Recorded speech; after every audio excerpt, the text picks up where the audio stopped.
Digital marketing నేర్చుకుని AI tools వాడుతూ డబ్బులు సంపాదించాలనుకుంటున్నారా? ఈ నెంబర్కి కాల్ చేయండి. హలో శ్రావణ్ గారు. హలో నాగరాజ్ గారు. జీవితంలో ఒక మనిషి ఎదగాలి అని అంటే బర్నింగ్ డిజైర్ కానివ్వండి, హానెస్టీతో కూడుకున్నటువంటి గ్రోత్ కానివ్వండి చూడాలి అని అంటే ఒక మనిషిలో ఉండాల్సినటువంటి క్వాలిటీస్ ఏంటి అంటే తను ఒక శిల్పిలాగా మార్చుకొని సెల్ఫ్ మేడ్ మనిషిగా మారాలి అని అంటే ఎటువంటి క్వాలిటీస్ని డెఫినెట్గా బిల్డ్ చేసుకోవాల్సినటువంటి అవసరం ఉంటుందంటారు? నాగరాజ్ గారు, లైఫ్లో మనం అనుకున్న లక్ష్యాలు సాధించాలి అంటే కృషి, పట్టుదల, మన మీద మనకి నమ్మకం చాలా అవసరం. అయితే లైఫ్లో ప్రశంసలు ఉంటాయి, విమర్శలు ఉంటాయి, అభిమానం ఉంటుంది, అవమానం ఉంటుంది. అయితే వీటన్నిటిని దాటుకుంటూ వెళ్ళి కొన్ని కోట్లాది మందికి ఆదర్శంగా నిలిచిన ఒక వ్యక్తి గురించి చెప్తా. ఎవరు సార్ అతను? 4 సినిమాలు హిట్ అవుతే నా అంతటి వాడు లేడు, నేనే నెంబర్ 1 అని విగే వాళ్ళకి తెలియకపోవచ్చు. ఆయన 40 సంవత్సరాలు నెంబర్ 1 అనే సింహాసనం మీద కూర్చున్నారు అని. ట్విట్టర్లో ఫ్యాన్ వార్స్ చేసుకునే వాళ్ళకి తెలియకపోవచ్చు ఒకప్పుడు ఆయన ముఖ చిత్రంగా వచ్చే పత్రికల కోసం జరిగే వార్స్ గురించి. మా హీరో గొప్ప అని ప్రస్తుతం పోట్లాడుకునే వాళ్ళకి తెలియకపోవచ్చు వాళ్ళ ఫేవరెట్ హీరో కూడా ఫేవరెట్ హీరో ఆయనే అని. మా హీరో రికార్డులు ఇవి అని డంకా బజాయించే వాళ్ళకి తెలియకపోవచ్చు అసలు ఆ రికార్డులు నెలకొల్పిందే ఆయనని. రోజంతా కష్టపడి రిక్షా తొక్కి అలసిపోయే రిక్షావాడి దగ్గర నుంచి రాష్ట్రాన్ని నడిపించే ముఖ్యమంత్రి వరకు, అక్షరం ముక్క చదువుకొని రోజు కూలీ నుంచి IAS అధికారి వరకు, అప్పుడే సినిమాలు చూడటం మొదలెట్టిన 6 ఏళ్ల పిల్లాడి నుంచి 80 ఏళ్ల ముసలాడి వరకు ఎంతో మంది అభిమానం సొంతం చేసుకున్న వ్యక్తి ఆయన. అంతెందుకండి, ఆయనతో సినిమా చేస్తే నా లైఫ్ సెట్ అయిపోతుంది అని ఆలోచించే డైరెక్టర్లు ఎంతమంది, తనతో సినిమా నిర్మిస్తే నేను కూడా చరిత్రలోకి ఎక్కేస్తానని వెంపర్లాడే ప్రొడ్యూసర్లు ఎంతమంది, తన పక్కన నటిస్తే చాలు నేను కూడా అగ్ర హీరోయిన్ల స్థాయిలోకి వెళ్ళిపోతానని తహతహలాడే హీరోయిన్లు ఎంతమంది, ఆయన సినిమాకి డిస్ట్రిబ్యూషన్ చేస్తే దిమ్మ తిరిగిపోయే లాభాలను పొందొచ్చని ఆశపడే డిస్ట్రిబ్యూటర్లు ఎంతమంది. ఎందుకంటే ఆయన సినిమా ఆడుతున్న థియేటర్లో సైకిల్ పార్కింగ్ డబ్బులు కలెక్ట్ చేసుకుని మెర్సిడెస్ బెంజ్ కొన్న వాళ్ళు ఉన్నారు, సమోసాలు అమ్ముకొని స్థలాలు కొన్న వాళ్ళు ఉన్నారు, బజ్జీలు అమ్ముకొని బంగ్లాలు కట్టుకున్న వాళ్ళు ఉన్నారు, టీలు అమ్ముకొని హోటల్స్ పెట్టుకున్న వాళ్ళు ఉన్నారు. ఇంకా చెప్పాలి అంటే ఆయన సినిమాకి బ్లాక్లో టికెట్లు అమ్ముకొని పిల్లల్ని చదివించి పెళ్లిళ్ళు చేసిన వాళ్ళు ఇంకెంతో మంది ఉన్నారు. ఎందుకంటే ఆయన తెలుగు సినిమా రూపురేఖలనే మార్చేశారు. కొత్త తరం ఫైట్ మాస్టర్స్కి ఆయన ఎనర్జీకి తగ్గట్టు ఫైట్లు కంపోజ్ చేయడం ఒక ఛాలెంజ్, కొరియోగ్రఫర్స్కి ఆయన స్టైల్కి తగ్గట్టు ఆయన గ్రేస్కి తగ్గట్టు డ్యాన్సులు కంపోజ్ చేయడం ఒక ఛాలెంజ్, మ్యూజిక్ డైరెక్టర్కి ఆయన డ్యాన్సులకి తగ్గట్టు మ్యూజిక్ కంపోజ్ చేయడం ఒక ఛాలెంజ్. తనతో పాటు 24 క్రాఫ్ట్స్ని పరిగెత్తించేలా చేసిన సినీ యోధ కంప్యూటర్ గ్రాఫిక్స్లు, రోప్ వర్క్లు, మోకాలకి నీ క్యాప్లు లేనప్పుడే ప్రజలను ఉర్రూతలుగించి తెలుగు సిల్వర్ స్క్రీన్ దుమ్ము దులిపి రఫ్ఫాడించి బాక్సులు బద్దలు కొట్టిన వ్యక్తి, తనని తానే చెక్కుకున్న అద్భుత, అపూర్వ, అసామాన్య, అద్వితీయ శిల్పం. కష్టం వచ్చిందంటే చాలు ఒక అన్నగా బిడ్డగా ఆదుకునే ఆపద్బాంధవుడు. ఎన్నో కష్టాలు, కన్నీలు, అవమానాలు, ఆటుపోట్లు, ఇబ్బందులను దాటుకుంటూ వెళ్ళి ఒక గాలివానగా వచ్చి తుఫానుగా మారి ఈరోజు ఇండస్ట్రీని శాసించే స్థాయికి వచ్చి కోట్లాది మంది తెలుగు వాళ్ళ గుండెల్లో శాశ్వతమైన ముద్ర వేసుకున్న పద్మ విభూషణుడు, జగదేక వీరుడు మన Konidela Sivashankar Varaprasad alias mega star Chiranjeevi గారి గురించి తెలుసుకుందాం.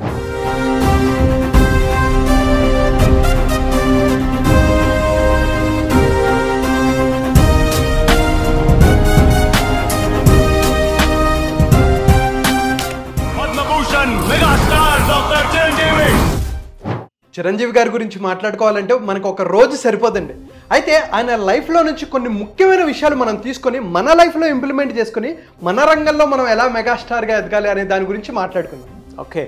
1955 ఆగస్టు 22న 10:05 వెంకట్రావు, అంజనాదేవి గారి దంపతులకి మొగల్తూరులో జన్మించారు. అప్పుడు వెంటనే డాక్టర్ గారు ఆ బాబును బయటికి తీసుకొచ్చి, ఇదిగోండి ఇతను మెగాస్టార్ చిరంజీవి అవుతాడు, కొన్ని కోట్లాది మంది అభిమానులను సొంతం చేసుకుంటారు అని ఏం చెప్పలేదండి. ఎందుకంటే ఆయన చాలా కష్టపడ్డారు. తాతగారు శివభక్తుడు కావడంతో శివశంకర్ వరప్రసాద్ అని పేరు పెట్టారు. అయితే నాన్నగారు పోలీస్ అధికారి, కానీ ఆయనకు కూడా ఒక సినిమాలు అంటే బాగా ఇంట్రెస్ట్. 2-3 సినిమాల్లో కూడా యాక్ట్ చేశారు. అయితే చిన్నప్పుడు చిరంజీవి గారి ఇంటికి ఎవరైతే వస్తారో, శివశంకర్ వరప్రసాద్ ఎవరైతే ఇంటికి వస్తారో వాళ్ళందరినీ ఇమిటేట్ చేసేవాళ్ళు. అయితే 10th క్లాస్లో ఉన్నప్పుడు ఒకసారి ఏం జరిగిందంటే, ఒక ఫ్రెండ్ నాటకం వేస్తుంటే అరే ఇలా చేయి అని చెప్పేసి సజెషన్స్ ఇస్తున్నారనమాట. ఇస్తుంటే అంటారు కదా, నువ్వు వచ్చి చేయరా అంటారు కదా, ఆ వ్యక్తి కూడా నువ్వు వచ్చి చేయి నీకు తెలుస్తుంది అంటే, అప్పుడు చిరంజీవి గారి స్టేజ్ మీదకి వెళ్ళి అద్భుతంగా పర్ఫామ్ చేసి ఫస్ట్ ప్రైజ్ సాధించారు. అయితే దాని తర్వాత ఆయన ఎక్కడికి వెళ్ళినా సరే అందరూ ఆయన్ని ఐడెంటిఫై చేయడం మొదలుపెట్టారు. అరే ఈ అబ్బాయి చాలా బాగా యాక్ట్ చేస్తాడురా, బాగా నటిస్తాడు, మొన్నటిసారి ఫస్ట్ ప్రైజ్ వచ్చింది అని చెప్పి అందరూ ఐడెంటిఫై చేయడం మొదలుపెట్టారు. ఇంకా అప్పటి నుంచి ఆయనకు పట్టుకుంది నేను ఎలాగైనా సరే యాక్టర్ అవ్వాలని. అయితే తండ్రికేమో ఈయన్ని ఎస్ఐ చేయాలని, తల్లికేమో ఈయన్ని డాక్టర్ చేయాలని, ఈయనకు మాత్రం యాక్టర్ అవ్వాలని ఉండేది. ఏం చేసేవాళ్ళు, బీకామ్లో ఉన్నప్పుడు నాన్నగారికి తెలియకుండా పూణే ఫిల్మ్ ఇన్స్టిట్యూట్కి అప్లై చేస్తారనమాట. అయితే వాళ్ళు కూడా మీరు ఇంటర్వ్యూకి రండి అని చెప్పేసి లెటర్ పంపిస్తారు. ఆ లెటర్ నాన్నగారు చూస్తారు, వెంకటరావు గారు చూస్తారు. చూసి అరే నువ్వేనా మంచిగా చదువుకొని మంచి ఉద్యోగం చేస్తావు అనుకుంటే నువ్వేంట్రా ఈ యాక్టింగ్లు పట్టుకున్నావు అని చెప్పి మందలిస్తారు. అయినా సరే కొంచెం ఉంటుంది కదండి, ఆయనకి గట్టిగా పట్టుకుంది. అయితే తర్వాత ఉన్నత చదువులకని మద్రాసు వెళ్తారంటారు. సో 1977లో ఫస్ట్ టైం ఆయన మద్రాసు వెళ్తారు. 25 రూపాయలు రూమ్ రెంట్లో ఉండేవాళ్ళు. 12.5 రూపాయలు చిరంజీవి గారు, ఇంకొక 12.5 రూపాయలు వేరే వ్యక్తి వెంకటరావు గారు 100 రూపాయలు పంపించేవాళ్ళు. 100 రూపాయలతో పొద్దున పూట కాలేజ్కి వెళ్ళేవాళ్ళు, సాయంత్రం పూట యాక్టింగ్, డ్యాన్సు, డైలాగ్ డెలివరీ ఎలా చేయాలని చెప్పి దాని మీద స్పెండ్ చేసేవాళ్ళు. అంతా అయిపోతుంది. అదే సమయంలో దక్షిణ భారత సినిమా మండలి వాళ్ళు ఎవరికైతే యాక్టింగ్ మీద ఇంట్రెస్ట్ ఉందో మాకు అప్లై చేయండి అని చెప్పి అడ్వర్టైజ్ చేస్తారు. దాంట్లో డైలాగ్స్ కూడా పంపిస్తారు. అయితే డైలాగ్స్ అంతా బాగా ప్రిపేర్ అవుతారు, వెళ్తారు. ఆ ప్యానల్ ఎవరంటే దిగ్గజాలు, అంటే విశ్వనాథ్ గారు, దాసరి నారాయణరావు గారు, అటువంటి దిగ్గజాలు అనమాట. అయితే పొద్దున్నుంచి ఆడిషన్స్ జరుగుతుంటాయి, అందరూ అవే డైలాగులు చెప్తున్నారు. వీళ్ళందరికీ విసుగొచ్చేసింది. లాస్ట్లో చిరంజీవి గారు వచ్చారు. వచ్చి బాబు నువ్వేమైనా కొత్తగా చేసి పెడతావా అంటే, సార్ నాకు డ్యాన్స్ వచ్చి సార్ అంటే వెంటనే అక్కడ టేప్ రికార్డర్ ఆన్ చేసి అద్భుతంగా డ్యాన్స్ చేసి అందరినీ మెస్పరైజ్ చేస్తారు. అప్పుడు ఆయనకి ఫిల్మ్ ఇన్స్టిట్యూట్లో సీట్ వస్తుంది. రజనీకాంత్ గారు ఫస్ట్ బ్యాచ్, చిరంజీవి గారు 5th బ్యాచ్. అయితే ఈ విషయం మళ్ళీ వెంకటరావు గారికి తెలిసిపోతుంది. వీడు యాక్టింగ్ చేస్తున్నాడు రా ఏంట్రా అని చెప్పి నేను చెప్తే వినరని చెప్పి ఏకాంబరేశ్వర్ గారు అని ఉంటారు, ఆయనకి చెప్తారు. ఏమంటే మీరైనా చెప్పండి మా వాడికి ఏమైనా ఎక్కుతుందేమోనని అంటే, అప్పుడు ఆయన పిలిచి బాబు నీకేం బ్యాక్గ్రౌండ్ లేదు, నువ్వెందుకు ఇంత కష్టపడుతున్నావు, మంచిగా జాబ్ చేసుకోవచ్చు కదా అని చెప్తారు. అయినా సరే చిరంజీవి గారు ఒక మాట చెప్తారండి, నాన్నగారు నాకు 1 సంవత్సరం టైం ఇవ్వండి, ఒకవేళ ఈ 1 సంవత్సరంలో కనుక నేను సక్సెస్ అవ్వలేకపోతే నేను జాబ్ చేసుకుంటా అంటారు. ఇది చాలా పవర్ఫుల్ స్టేట్మెంట్ అండి. ఎందుకంటే లైఫ్లో క్లారిటీ అనేది చాలా ఇంపార్టెంట్. మనందరికీ నన్ను అది చేయాలి, నాకు ఈ చదువులు ఇష్టం లేదు, నాకు ఈ జాబ్ ఇష్టం లేదు అని చెప్తూ ఉంటారు. కానీ నాకు ఏది ఇష్టం, దానికోసం ఎంత కష్టపడాలి, అది ఎంత కష్టం అని చెప్పి ఎంతమంది ఆలోచిస్తున్నారు. అందుకనే ఎప్పుడైతే క్లారిటీ ఉంటుందో కాన్ఫిడెన్స్ ఉంటుంది. ఎవరు నమ్మినా నమ్మకపోయినా మన మీద మనకి నమ్మకం చాలా ఇంపార్టెంట్. అందుకనే శివశంకర్ వరప్రసాద్కి ఆయన్ని నమ్మినా నమ్మకపోయినా ఆయన మీద ఆయన నమ్మకం పెట్టుకున్నారు కాబట్టి ఈరోజు సక్సెస్ అయ్యారు.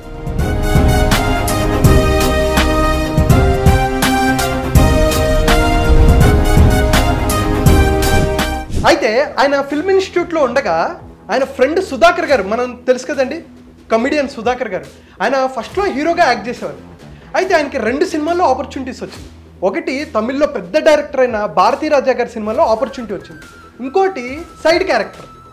అయితే ఈయనకు మాత్రం అనిపించేది, భారతీ రాజా గారు కూడా అంటారనమాట, నువ్వు ఏదైనా ఒక సినిమానే చెయ్యి, ఇది మెయిన్ లీడ్ కాబట్టి ఇదే చేయంటే భారతీ రాజా గారి సినిమాలో యాక్ట్ చేయాలని చెప్పేసి ఈయన ఏం చేస్తారు, అరే నేను ఆ సినిమాకి ప్రామిస్ చేశా కదా కానీ ఈ సినిమానే చేయాలని చెప్పి పెట్టుకుంటారు. ఎలా చెప్పాలి ఆ ప్రొడ్యూసర్కి డైరెక్టర్కి అని చెప్పేసి చిరంజీవి గారిని తోడుగా తీసుకెళ్ళి సార్ నాకు భారతీ రాజా గారి సినిమాలో ఆపర్చునిటీ వచ్చింది, నేను దయచేసి ఈ సినిమా చేయలేను అంటే, అప్పుడు ఆ ప్రొడ్యూసరు శివశంకర్ వరప్రసాద్ని చూస్తాడు. చూసి ఈ అబ్బాయి చాలా బాగున్నాడు కదా అంటే అప్పుడు శివశంకర్ వరప్రసాద్ నుంచి చిరంజీవిగా మారుతాడు.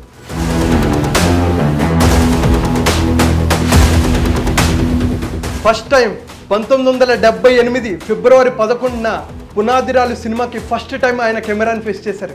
ఆ రోజు ఎవరూ అనుకోలేదు ఇతను ఇండస్ట్రీ పునాదుల్ని కదిపి ఆయనే ఒక పునాదిగా మారతాడని.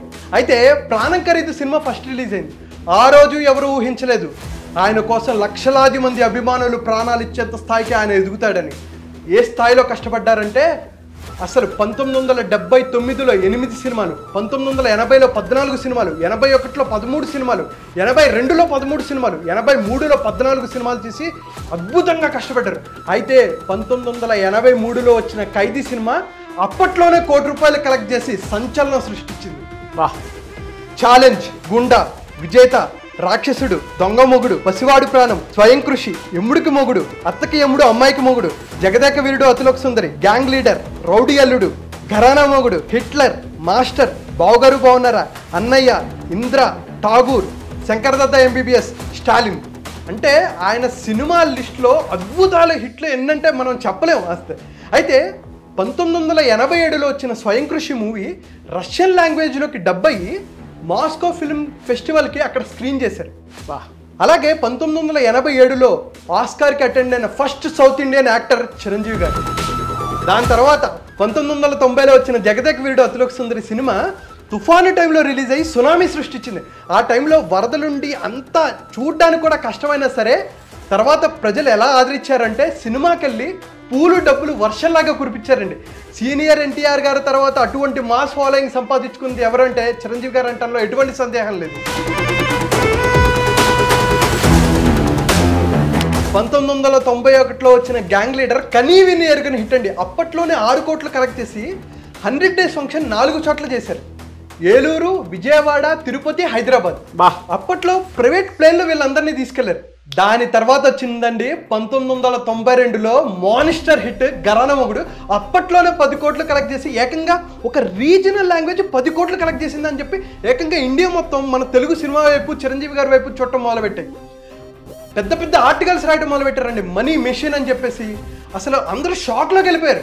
అయితే దాని తర్వాత వచ్చిన సినిమాకి ఆపద్బాంధుడు సినిమాకి 1,25,00,000 రెమ్యూనరేషన్ తీసుకుంటే బిగ్గర్ దాన్ బచ్చన్ అని చెప్పి అందరూ షాక్ అయిపోయి పెద్ద పెద్ద ఆర్టికల్స్ రాయటం మొదలుపెట్టారు. ఎందుకంటే ఒకప్పుడు 12.5 రూపాయల రూమ్ రెంట్లో ఉన్న ఒక వ్యక్తి 15 సంవత్సరాలు తిరిగేసరికి 1,25,00,000 రెమ్యూనరేషన్ తీసుకుని భారతదేశంలోనే ఎక్కువ రెమ్యూనరేషన్ తీసుకున్న హీరోల్లో ఒకటిగా ఉండి 22 సంవత్సరాలు తిరిగేసరికి హయ్యెస్ట్ ట్యాక్స్ పేయర్లో ఒకరిగా ఉండి సమ్మాన్ అవార్డు అందుకున్నారండి చిరంజీవి గారు. అంటే ఒక్కసారి అర్థం చేసుకోండి ఆయన ఏ స్థాయిలో కష్టపడ్డారంటే, ఆయన సినిమాల్ని నమ్ముకొని డైరెక్టర్లు, ప్రొడ్యూసర్లు, డిస్ట్రిబ్యూటర్లు, ఇంకా చెప్పాలంటే థియేటర్స్ ఓనర్స్, అక్కడ సమోసాలు అమ్ముకునేవాళ్ళు, బయట బజ్జీలు అమ్ముకునేవాళ్ళు, ఇంకా చెప్పాలంటే అది కరెక్టా కాదు పక్కన పెట్టండి, బ్లాక్లో టికెట్లు అమ్ముకున్న వాడు కూడా ఆయన్ని నమ్ముకొని బెటర్ స్థాయికి వెళ్ళారు. ఎందుకంటే అలాగా ఆయన అందరిని పరుగులు ఎత్తిచ్చారు. అటువంటి వ్యక్తి కాబట్టి ఈరోజు ఆయన ఒక చరిత్రగా నిలిచారు.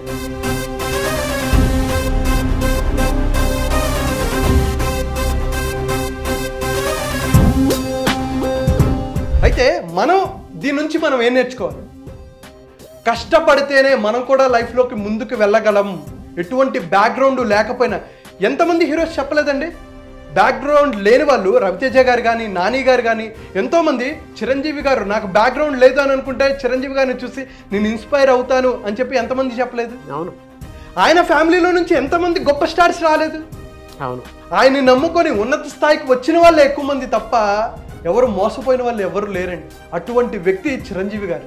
అయితే ఆయన్ని చూసి ఎంతోమంది ఇన్స్పైర్ అయ్యారు, ఎంతోమంది ప్రజలు ఆయన అభిమానిస్తున్నారు. అయితే 2008 ఆగస్టు 26న ఆయన ప్రజారాజ్యం పార్టీ స్టార్ట్ చేశారు. అనుకున్నంత సక్సెస్ సాధించలేకపోయారు, కానీ ఆయనకి ప్రజలకు ఏదో ఒకటి చేయాలి అని బలంగా ఉండేది. అయితే పాలిటిక్స్కి తన మనస్తత్వం ఎమ్మడిదని తెలుసుకున్న తర్వాత మళ్ళీ సినిమాలోకి వద్దాం అనుకున్నారు. అయితే చాలామంది పని అయిపోయింది, ఇప్పుడు చూస్తారా, ఈ వయసులో అవసరమా, ఎవరు చూస్తారు అని చెప్పి ఎంతోమంది అవమానించిన వాళ్ళు కూడా ఉన్నారు. ఆయన పెద్ద సందేహంలో ఉన్నారు.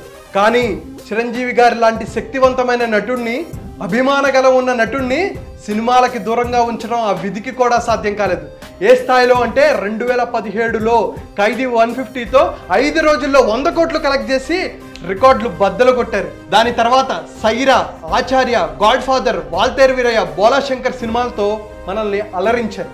అయితే ఇప్పుడు విశ్వంబరాతో తన నట విశ్వరూపం చూపెట్టడానికి మన ముందుకు వస్తున్నారు.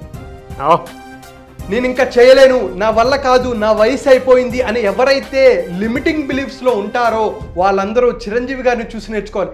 60 ఏళ్ళు నేను రిటైర్మెంట్, నేను ఇంట్లో కూర్చుంటా అనుకుంటే 62 సంవత్సరాలకి ఆయన రీ ఎంట్రీ ఇచ్చి రికార్డులు బద్దలు కొట్టారంటే అటువంటి మెంటల్ స్ట్రెంగ్త్ మనము బిల్డ్ చేసుకోవాలి. ఇంకా చెప్పాలి అంటే ఆయన జీవితం సినిమాలకు మించిందండి.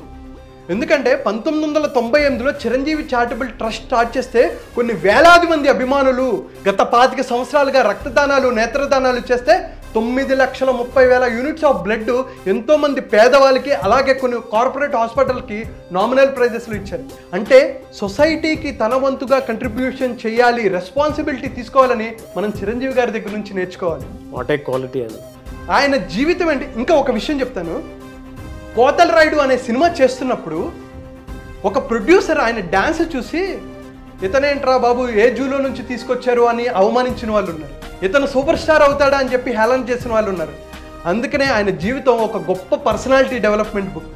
ఎందుకంటే ఎన్నో కష్టాలు, కన్నీళ్ళు, అవమానాలు, ఆటుపోట్లు, ఇబ్బందులను దాటుకుంటూ వెళ్ళి ఒక గాలివానగా వచ్చి తుఫానుగా మారి ఈరోజు ఇండస్ట్రీని శాసించే స్థాయికి వచ్చారు అంటే, పద్మ విభూషణ్ అందుకునే స్థాయికి వచ్చారంటే ఆయన జర్నీ అంత ఈజీ కాదండి. ఎన్నో అవమానాలు, ఇందాక మనం మాట్లాడుకున్నట్టు ఆయన లోయెస్ట్ ఫేజ్ చూశారు, హైయెస్ట్ ఫేజ్ చూశారు. అందుకనే అండి తెలుగు సినిమా ఇంకెంత వృద్ధిలోకి వెళ్ళినా, ఇంకెంత గర్వపడే సినిమాలు తీసినా వీటన్నిటి వెనక ఆ చిరంజీవి అనే మహాశక్తి ఖచ్చితంగా ఎక్కడొక్కడ ఉంటుందండి. అందుకనే ఇంకెంత మారినా, ఇంకెంత మంది వచ్చినా ఆయన స్థాయి వేరు, ఆయన స్థానం వేరు.